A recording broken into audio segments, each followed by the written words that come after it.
Hey, welcome everybody. Thank you for joining us. We're so grateful to Chris and Kathy for talking about watersheds. I'm Dr. Adrian Hightower from the Metropolitan Water District, and my colleague Blanca Biller are going to try to explain to you how do we connect water from those watersheds to where people are. Right now, you'll see a map of California. For points, can anybody guess how many people live in California? Put it in the chat if you can guess. Oh, let's see. We'll see who gets close. But we represent the Metropolitan Water District of Southern California. And you can see on the map, there's a lot of different colored spaces. Those are different agencies. There's 26 member agencies. Some are cities, some are water agencies that make up Metropolitan. And we all work hard to make sure we can get the water that you need to you. I think we talked about watersheds in Northern California. And in all of California, the answer to my question is there's about 40 million people who live in California. And if you see that yellow area in the middle of the map, that's about where 20 million people live. So half of California lives in this small area. And so the question is, how do we get the water from where it's abundant in the north or in the Colorado Rockies to where the population is at its highest? And we do that essentially through cooperation and aqueducts. So let's explain. Right now, you'll see the Northern Sierras as well as the Colorado River Basin. Those are essentially mountains that collect the snow. That snow melts and flows into reservoirs or rivers. Lake Oroville, you see, is one of those reservoirs. San Luis is another reservoir. But that water is then transported, in the case along the California Aqueduct, 400 miles, and in the case of the Colorado River Aqueduct, over 200 miles to Southern California, that yellow area where 2 million people, 20 million people share it. And we share it for all kinds of things. We use water for hygiene. We use water for growing food. We use water for energy, how we get our natural gas and our fossil fuels. So if you want to save water, you could save energy too, or go renewable. But we have to share this water just as we share our air, just as we share all of our resources. The way we bring our water to us is through aqueducts, which are essentially man-made rivers.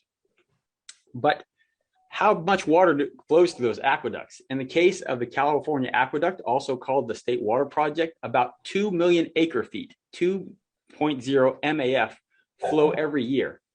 Now, an acre foot is you take a football field and you put a foot of water on it. And that's a volume of water. It's about 326,000 gallons, or about 1 million 1 liter bottles, or about a swimming pool. You should think about a swimming pool. So we can flow 2 million swimming pools a year down the State Water Project. And in terms of the Colorado River Aqueduct, we can flow 1 million swimming pools a year. But that's only if there's water there. And like these days, there's not much water there. We're in a drought, so we have to conserve as much water as possible. And now I'm going to turn it over to my colleague Blanca Biller, who's going to talk to you a little bit about watersheds, about Northern Sierras and those Colorado River basins, and how we use that water together. Thank you, Dr. Hightower. Hello, everyone. My name is Blanca Biller, and I also work for Metropolitan Water District here at Diamond Valley Lake. We just learned that Metropolitan Water District brings water from Northern California and from the Colorado River. It is important to know where our water is coming from, but it's also important to know where that water starts its journey. If we take a look at this slide, we can see, well, first of all, did you know that water found in rivers and lakes comes from the rain and the snow? Looking at this slide, we can see that there's snowpack and precipitation that falls on the mountains. So an area where the snow and precipitation fall are called watersheds. You may be wondering, what is the watershed? And again, a watershed is an area of land that drains or sheds water into smaller rivers, which then turn into rivers and lakes. It includes borders, the land around it, the plants, the animals, mountains, deserts, cities, farms, and even people. Streams and rivers within the smaller watersheds then flow into the larger watersheds, which could include the rivers, and eventually out into the ocean.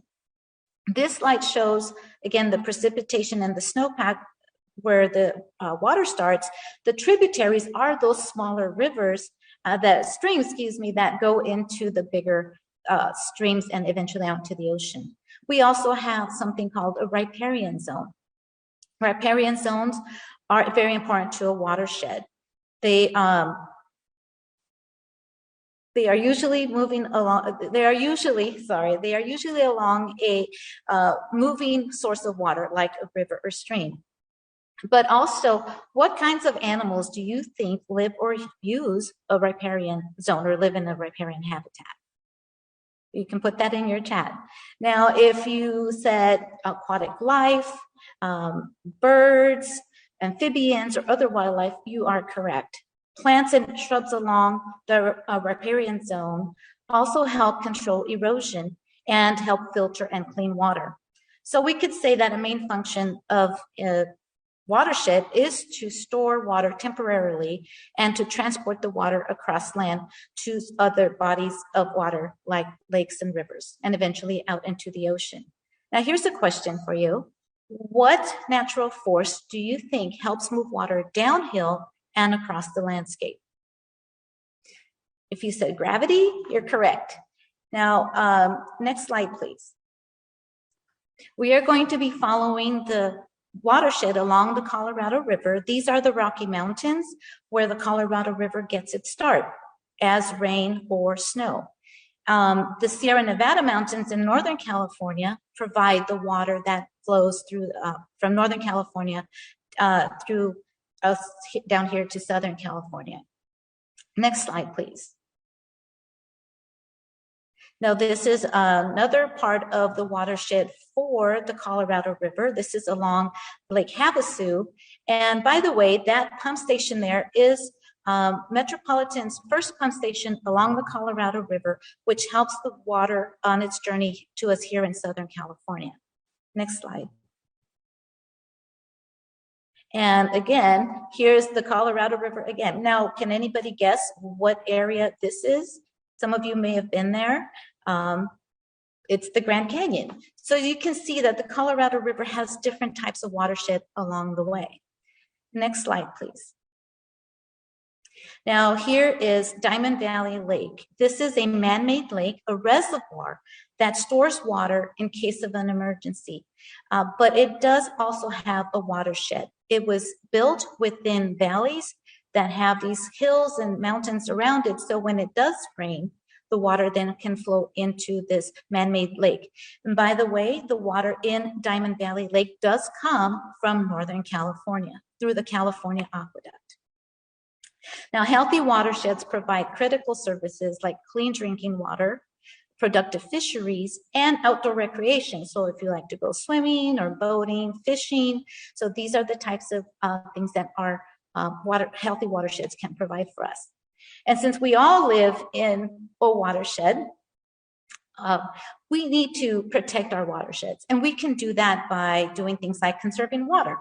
For example, taking shorter showers or turning off the water while we're brushing our teeth.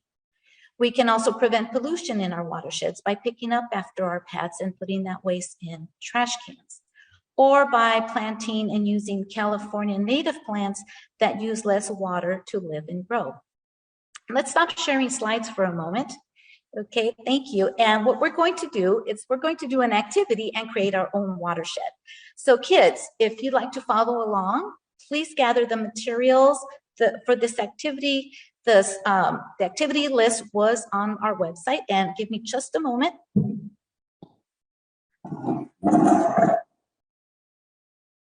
Okay, so what we're going to need is a plastic box, piece of newspaper, some plastic wrap, and I pre-cut mine to make things a little easier, and a spray bottle with some water in it, of course, and of course napkins for cleanup. Now what we're going to do is we're going to create our own watershed by doing that. So we're going to take the newspaper. It's going to get a little noisy. We're going to crunch it up, make the land form, and place it in your box. Now we're going to use a piece of plastic to cover the landscape do not stretch it across the box itself, but just follow as best you can the landscape that you just created by covering that up. This is to keep the paper from getting wet.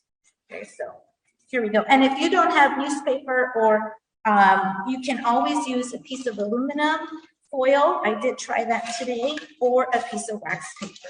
So now what we're going to do, now that we've covered that up, is take our we have to have some rain to know where our lakes and rivers and streams are. So we're going to do this, spray a little bit of water on here. Okay. And you can see when you're doing this that water is flowing downhill and it's creating those little bodies of water. So I can't tip this and show it to you because then I'll have water everywhere. But so that's our little watershed in a box. So thank you for joining us. If you would like more information about water, you can check out our website that's on the slide. Up next is Maria Rosales from the Los Angeles County Sanitation District. Thank you so much.